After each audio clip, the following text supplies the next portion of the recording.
Hi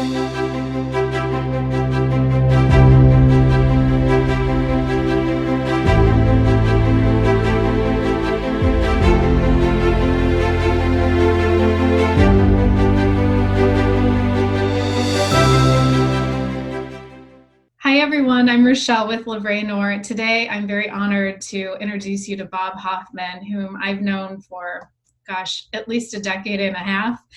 He's the PR manager of the Wharton Center, which is a performing arts center here in the mid-Michigan area. He's also the host of Good Neighbors, which is a new show on a local television station here, and the founder of Epiphany Now. Thank you so much for joining us, Bob. I'm really excited to dive deep into your True North story because I think you have a really incredible one and very inspirational one as well. Oh my gosh, thank you so much for asking me to be here. Any time with you is great. Thank you. So before we started recording, you and I were sharing a little bit, catching up, because it's been a while because of COVID. We haven't run into each other at the Wharton Center or any of our fun little events here in the mid-Michigan area. And we were talking about our True North stories and what brought us here today. And I'd love for you to share your journey because it's really heartfelt, it's real, and I think very relatable to so many people. And I would love to touch the lives through your story. Well, sure. I'm a firm believer that life is interesting and it's unusual, and it's sometimes the feeling is it's insurmountable. And so I think what you're referring to is way back when I was 21 years old and I was struggling with something that I thought was just absolutely horrible. And I thought that nobody would love me, nobody would accept me, nobody would understand me if I told them I was gay. And so I had planned to commit suicide because I figured that nobody wanted me and I was unwanted. And but I figured that I needed to tell one person about it.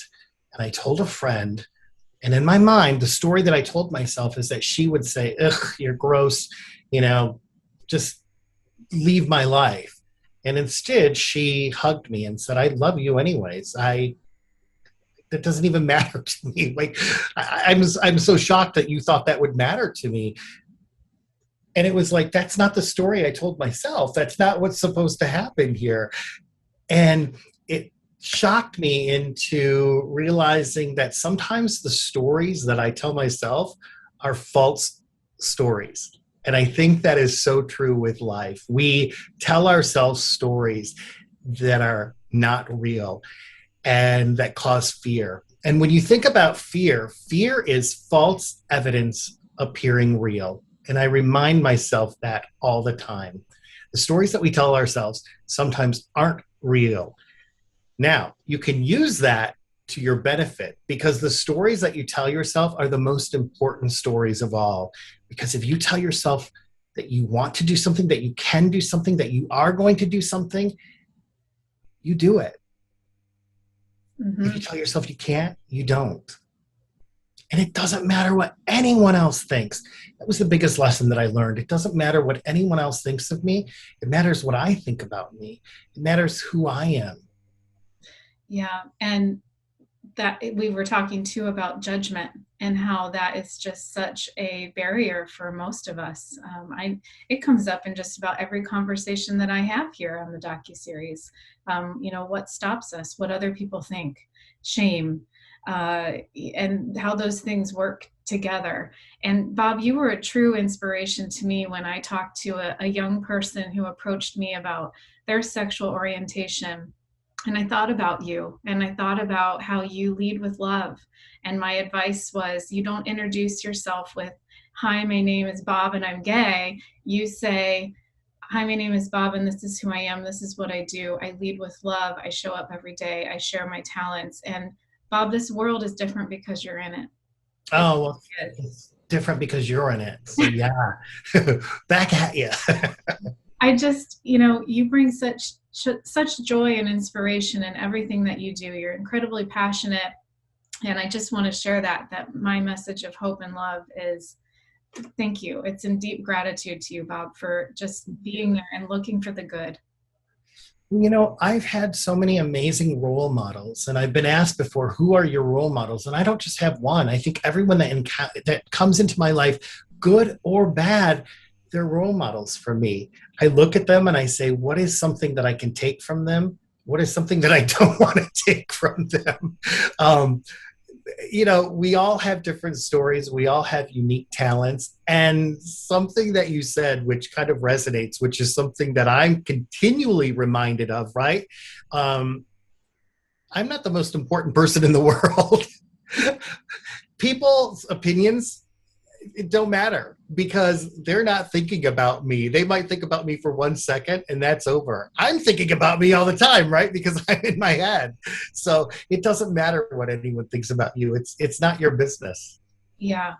And how do you get over that? Like, how do you feel that you're good in your own skin? What made you, maybe you had a success that gave you confidence, or was it the circle of influence that you had? What do you think got you through that?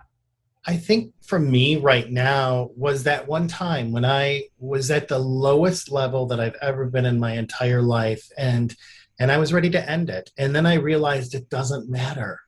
It's one person loves me, one person accepts me, and then therapy is an amazing thing, and going through and realizing that you have to be your biggest cheerleader. There's nobody going to love you like you love you. You have to be your biggest cheerleader. And when things go bad, and they're going to go bad, you have to be the one that pulls up your toolbox, gets in your toolbox, pulls out those tools and fixes it and says, no, I am okay. Virginia Satir is an amazing poet, and she wrote a poem that really I saved my life too, because it's, I am me in all the world. There is no one else exactly like me. I'm in control of everything I say, everything I do, all the actions that are mine. And if at one time I don't like my actions, I can choose to change those. You can. Yeah. What do you think? I want to talk about courage, that because that's what conjures up for me. Like, it takes courage to stay your own path. It takes courage to say no, to block out the judgment. What do you think is one of your most courageous moments? Um, well, I think there's so many, and I think that it's life is, sometimes you do really well with courage, sometimes you don't do really well with courage, but you add all those up and you say, at one point you say, you know what, I'm sick of being afraid, and I'm just going to do it. Like, I'm just going to leap. And when you do, you realize that it's okay. You've learned something. um, I think that we get caught up in our own head, and we think like we get comfortable. Humans are, they like comfort, and our brains are pattern seeking devices. And so we like a pattern of comfort, or sometimes people like a pattern of discomfort because that's the only pattern they know. And changing that pattern is key. So when you change your thoughts and you change your actions and the words that you're saying to yourself, your life starts to change. And so what are the stories that you're telling to yourself? And so if you're telling yourself you're not courageous, you're not brave, then you probably aren't. But if you continually tell yourself, I'm courageous, I'm brave, I can do it, and surrounding yourself with people that are like that. And if you don't have people in your life like that, listen, there is libraries full. I have books all around me that I'm reading constantly. It's part of my toolbox. I talk about my toolbox all the time. I'm constantly surrounding myself.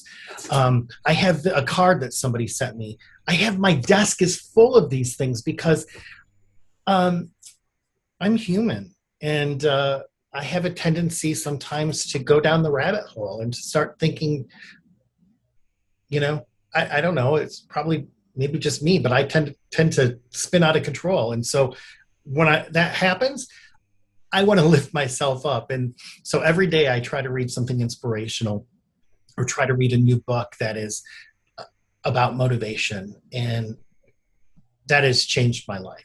That is absolutely changed my life. And surrounding myself with people who get it, who are kind. And I believe that kindness is so important. And when I say kindness, it's being kind to yourself first, because when you're kind to yourself, you can be kind to other people. I don't believe you can be kind to other people without being kind to yourself. I think you're absolutely right. The energy's not there. You can't, Right. nothing to give. Your tank is empty. Yeah. And another thing that came up for me while we were talking is um, some of the most, you mentioned to me that some of the most successful people, we've heard this before, have been through some horrible days to get there. And you don't realize what their journey looks like. You only hear about the good stuff. And what happens when that successful person falls or makes a mistake? They tend to feel more like they're on an island because the expectation of them to stay on top of the world is so heavy of a burden that we put on ourselves. And I've been there. I, I lost my businesses. I lost my marriage. I went through everything at what everybody else perceived to be the pinnacle of my life. And what I realize now that I'm through it, I'm not over it, because I'll never forget that. It's what drives me to do other things. But now that I'm through it, I can see that the pinnacle was created by everybody else. In my world, it was a day to day. This is what I'm hustling through.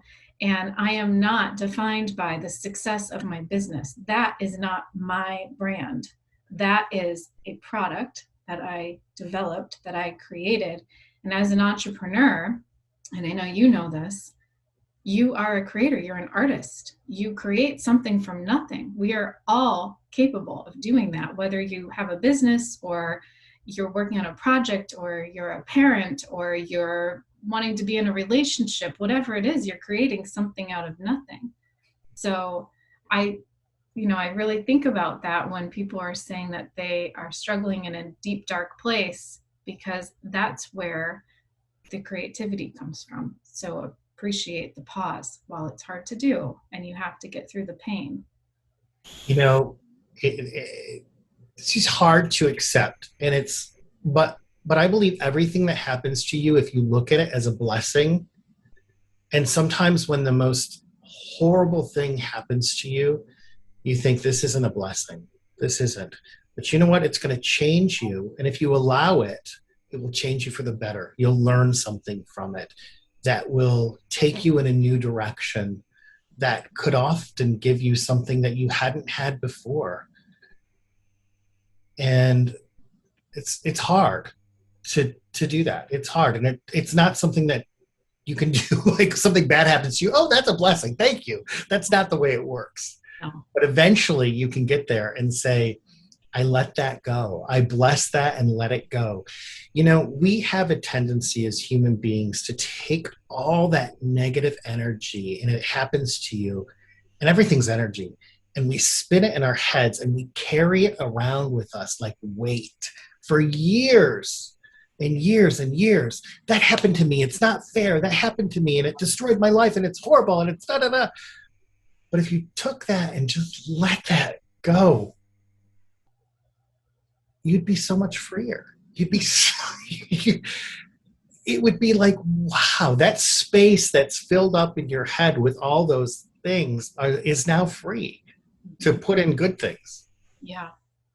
Well, that brings us to what happened over this last year with COVID with you as the PR manager of the Wharton Center. Yeah. So talk about that, because you were able to create new things from that darkness. Yeah. I was furloughed 9 months ago. And look, I was shocked. I'd been there 20 years. It was emotional. It was hard.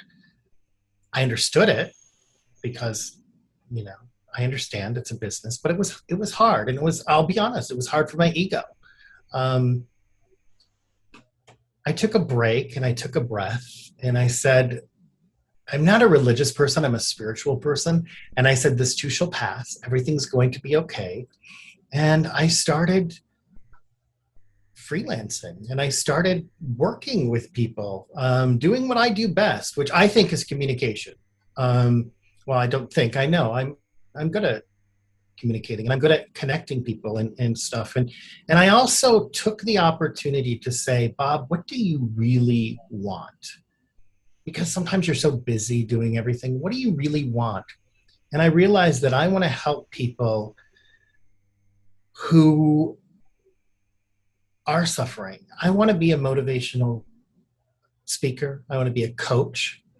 And so I hired a trainer and I hired a coach to help me do that. And so I'm putting together a business to do that. The first thing that went through my mind is, well, who are you to do that? You don't have any training. Who are you? Like, why would anyone want to listen to you? Imposter syndrome, right? Absolutely, right? And I fight it all the time. It's always there. And I try to, but it is. It's because, I think, well, I don't have the credibility. But you know what? I do have the credibility. I do have the credibility. I'm well read. I started a nonprofit that is all about kindness and changing people's lives. I've gone through things that I think people can learn from, just like you. Whatever you've gone through, you can take that and use it. It's your credentials to do something else. Mm-hmm. Yeah. And I think you're definitely not alone in the imposter syndrome. I mean, I'll have people pat me on the back like, good for you. And inside I'm thinking, am I good enough? I mean, am I good enough? Do I have enough years under me? Did I go through enough pain to be able to talk about this stuff? And it's your journey. And Bob, you have brought so many people along for the ride. You have a lot of followers, whether you see it or not. And I know this isn't about boosting your ego. It's about just saying, as an example, because you stayed true to yourself, other people are looking for what you're offering. If you're called to give, it's because there is a calling for what you have to give. And I think that is such a gift. So many times in life, we're busy with our jobs and our families, and we're busy doing things that we might not necessarily want to do, but we're forced to do because of money, because of survival. And we put what we want on the back burner and we don't have time for it. We're too busy for it. That was me, right? I've always wanted to do this, but I haven't had time to do it. And when I look at it, I actually did have time to do it, but it was about asking the why do I want it? What do I get from it? And when I read the books, when I do the motivational talking, I get something so amazing from it. It charges me. But then life happens and I forget about it. Mm-hmm. And so it goes back to opening up your toolbox and keeping your toolbox. And one of the things that I have, years ago I did this, is this is my toolbox. So my goals are here. And this whole folder is full of quotes and motivation that I can read when I start going down the hole, because it does happen. And I want to be able to have the tools necessary to grab me back up and get me in a good spot so I can continue. Because without those tools, it's really hard. Mm-hmm. So I've done that. I've created that. I knew that I needed that. So. Well, when you're leading these new projects, what pulled you into them? Well, let's talk about the Good Neighbors Show, which is the newest project that you're working on. I am so proud of this. This is amazing. So this is about Gary Baxter at Fox 47, who's the general manager, said, after I had been furloughed at Wharton Center, and I had been doing Morning Blend along with Wharton Center, and I do Morning Blend because I'm a storyteller and I like to talk to people, and Wharton Center allowed me to do that. It's beneficial for them in a sense, it's I really represent Wharton Center. Wharton Center is in my blood. I love Wharton Center. I love what it offers. It's just this amazing gem, and I'm so proud of Wharton Center. But for me, part of what I like to do is tell stories and to meet people in the community. And so Morning Blend allowed that. Well, when furlough happened at Wharton Center, Gary Baxter said, what else do you want to do? And I said, Gary, I've always wanted to be a motivational speaker and coach. And I just want to tell good stories because there's so many bad stories that are happening. And I really want to tell good stories. And he was like, well, how do you envision that? I'm like, Gary, there's so many great things that are happening in mid-Michigan. Why don't we hear about them? And he's like, why don't we? Well, let's put something together. What would you call it? And so we started talking and we started brainstorming. And this is a leader. Gary's a leader because he says, I believe in you. Let me allow you to do something that I think that would be amazing. And he allowed me to do it. And so we've been telling these amazing stories of people that are changing other people's lives through simple acts of kindness. Oh, there's so many incredible things, and we don't hear enough about it. You're right. And I think it's we don't the hear enough. wonderful butterfly effect. I watched a couple of the short blips and beautiful stories that they're not about the leaders in the community necessarily. They're leading not out of expectation or ego. They're following their hearts. And that's exactly what we're talking about is, how do you just do the right thing? Yeah. I mean, I've met so many incredible people that care. Mm-hmm. And we need to hear that. We need to see that. We're bombarded every single day with negativity, the news, TV shows, everything, everywhere. It's negative. No wonder we're all suffering. Mm-hmm. Yeah. I mean, I've had to turn off the news. Don't tell Gary, but I just watch Good Neighbors. I mean, I'll just watch the Good Neighbors on Friday at 7, I think. Yeah. Yeah. It's the good deeds of other people and the good, you tell stories of people telling or living their talents, of giving to others, of showing up just when called upon. And I think more people will be inspired to do more of that by hearing these stories. Like, oh, if that person can do it, so can I. You don't have to be an entrepreneur or a leader in your community. Well, everyone does something that changes other people's lives. And you probably aren't even aware of the impact, the positive impact you've made in other people's lives. You're not aware of that. And you have.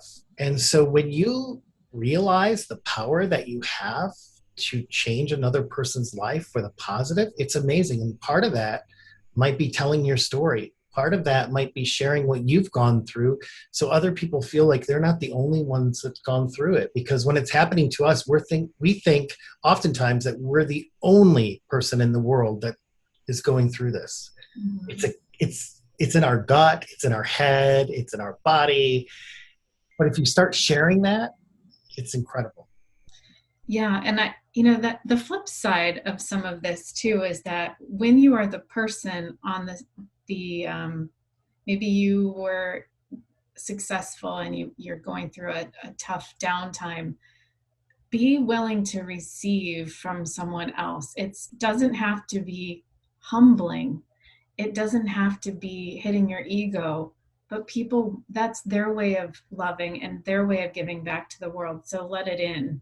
It's just my advice, because when that first started happening to me, I thought, I'm not worthy, or no, I've got this. I got this. I don't need help. And that's ego of saying like, either I'm still not good enough for you to even spend time on me or to give to me. But listen, if you don't fill your tank and if your tank is completely empty, somebody else is going to have to fill it for you. It's really hard to fill your tank with nothing, and you need love. So let it in. And everyone deserves a full tank. Yeah. Everyone deserves a full tank. Everyone deserves to feel good. And so, sometimes it's just simply asking, what do you need? What do you want right now? What are you feeling right now? And being in touch with that emotion. COVID was hard for so many people. Yeah.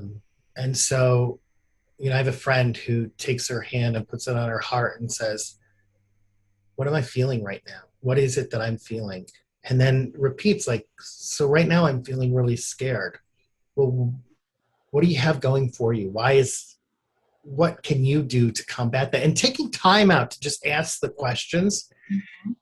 and letting the fear go and putting in, you're going to get through this. Yeah, that's And really, so when you go to that mountain and that mountain seems insurmountable, but then you reach the mountain top and you're like, up there, thank God. And you look in the valley and you're like, oh, that's beautiful. And then you look to your left, it's gorgeous. And then you look to your right and you're like, well, there's another damn mountain. Because those mountains always come. But that mountain's a little higher. And when you reach that mountaintop, you look over and it's even more beautiful. mhm. Yeah. It's really good advice to get in touch with your soul like that, because if you just fill your time with busyness, and my friend Denise Kavanaugh likes to say, are you busy or are you richly scheduled? And when you are so like filling your time with tasks just to get through the day and get your mind off of everything, that's good to a point. Like, that's okay if you just need to stay busy and forget it for a second. But if you don't take the time to sink in and breathe and hold yourself, that's where the love comes in for yourself. And there is some tank filling to be had just by breathing in and pausing. It's interesting you talk about that. So for me, one of the things I realized is I was keeping busy because I didn't believe that I could do my dream. I didn't believe I was worthy of my dream. So it was a great excuse to be really busy, to be involved in so many different things. And because then it was like, well, I'm busy. I can't, I'll do that later. I'll do that later. What was really happening is that I didn't believe in me enough to know that I could do it. And it's scary and it's hard. And who am I to do this? Right. But I postpone it and keep myself busy to take up my time so I don't have to focus on that. And then what happens? Time takes over, and then all of a sudden, it's too late. One of the exercises I do, Rochelle, is that's helped me when I'm really. You ask about fear.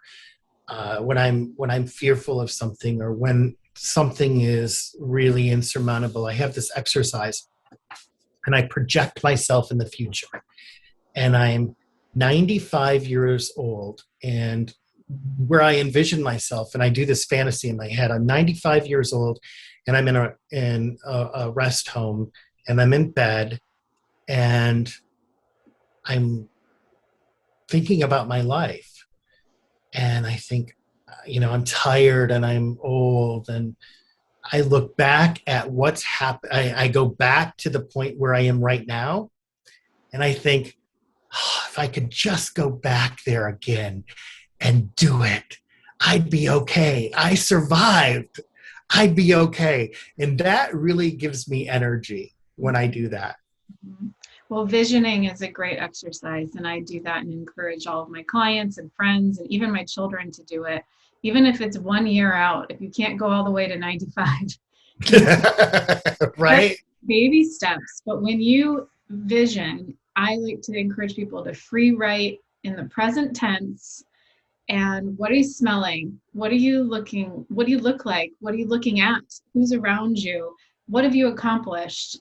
And if you get that all on paper and that becomes like your manifesto, if you remember to look at it, it's almost like a prayer. It starts to just manifest itself. It will happen. I am a firm believer. I'm a practicing Catholic, so I'm religious and spiritual. And um, I use that as my construct for practicing and coming back to my roots and traditions. And I also pulled in all these things. I mean, my desk is a complete mess in front of me, but I have all the same number of books, that you were saying, and I've got Yeah. cards and thank you notes that people send, and it fuels me. But I think that having that vision of where I want to go and being true to myself, writing it down is step number one. Write it down, and you can change it.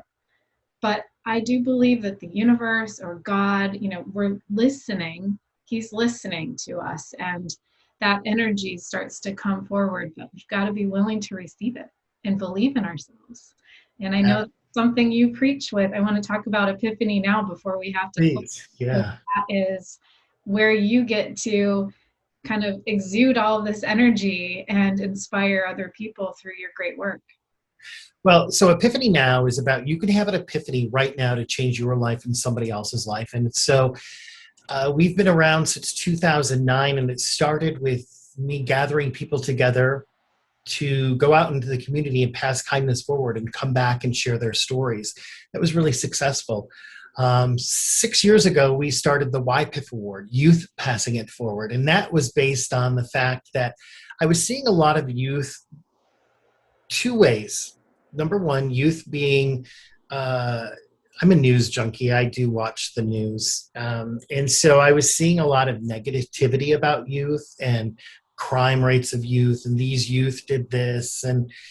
Or I was seeing youth being honored for sports, and which is great. But I was the kid who was clumsy and not good at sports. And I just started thinking about it, and I was like, you know what? There's some really amazing youth that are doing incredible things. And I heard a story on the news about a little boy in Howell who was in the lunch line, and the kid in front of him didn't have enough money to pay for his lunch.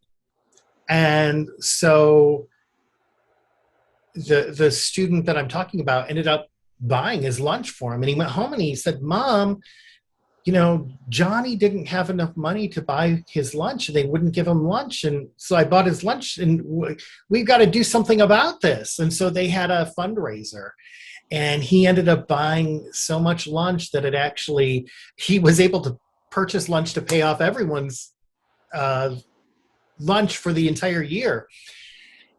That inspired me because I thought that's a story that we need to tell more. And I wonder how many other kids are out there doing this. And so I developed the YPIF Award because I wanted to honor kids who are coming up with amazing things that are changing the world. And if you go to our website, epiphanynow.org, you can go and vote for the YPIF kid. We have 9 of them this year. And these kids are incredible. They're doing things from their heart that are changing the world. We've got kids that are battling hunger, that they want to raise money for hunger. We've got kids who are raising funds for juvenile diabetes. We've got kids who are fostering animals. We've got kids who are creating fidgets for people on the autism schedule. We've got kids who are making calendars for people to buy for a fundraiser for the Humane Society where they promote pets, and they're doing their photography. It's incredible. There's a lot of kids out there that are doing great things. And so I want to honor those kids and encourage them and let other kids know that, you know, when you give, you get. That's how life is. It's a yin yang. When you give, you get. And that's all it's about is, you know, we can't do what we do without other people. We're all in this together. We all go through things. But let's do it together. Let's support each other. Let's when one of us falls, let's reach down and help that person up and say, hey, buddy, I've got you. We're going to be okay. Because you're going to fall down and you want them to be there for you.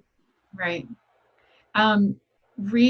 Reinstate the PIF, the PIF in Epiphany. Pass it forward. And I say pass it forward instead of pay it forward because there's a connotation with money. And so I believe it's about passing it forward. Using your time, treasure, or talent.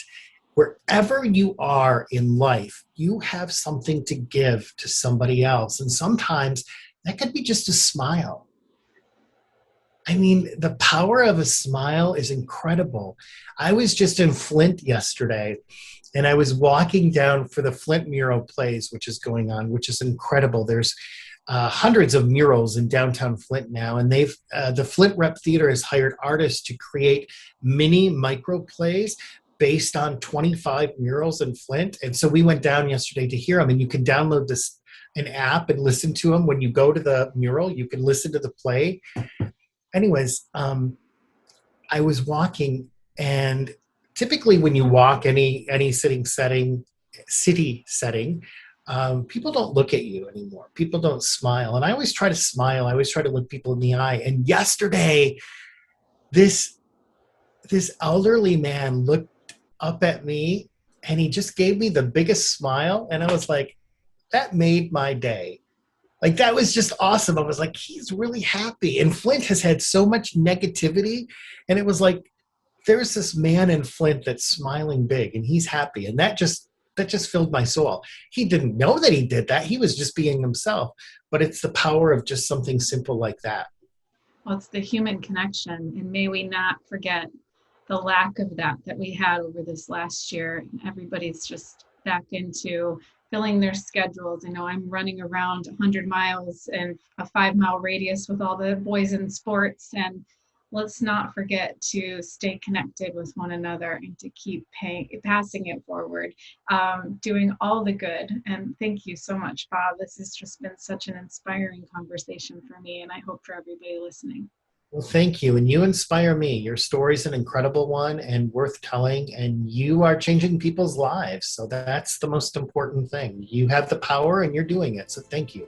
Thank you. Well, if we touch one life today, I feel like we've done our job. We have. Thank you, Bob. Thank you.